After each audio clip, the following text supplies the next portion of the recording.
നീ അറിഞ്ഞായിരുന്നോ അപ്പുറത്തെ വീട്ടിൽ പെയിന്റ് അടിക്കാറുള്ളതുകൊണ്ട് അവരാരും അവിടെ ഇല്ലടി. വീടാണ് എന്നെ വഴിപ്പിച്ചിട്ട് പോയത്. എന്താ നമുക്കൊന്ന് നോക്കിയാലോ? അപ്പുറത്തെ വീട്ടിൽ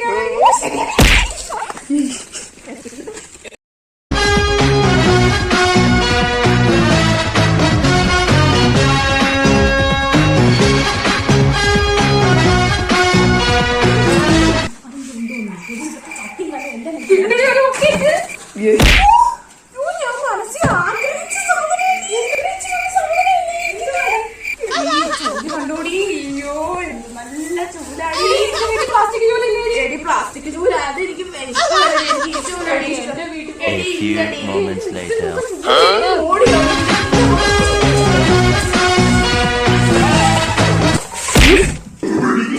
ഞാനങ്ങ് കുഴഞ്ഞ് അവളെ അവിടെ കൂടി ഞാൻ ഒരു കാര്യത്തിന് വരത്തില്ല.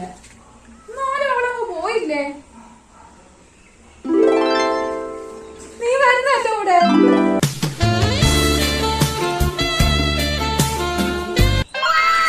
Oh.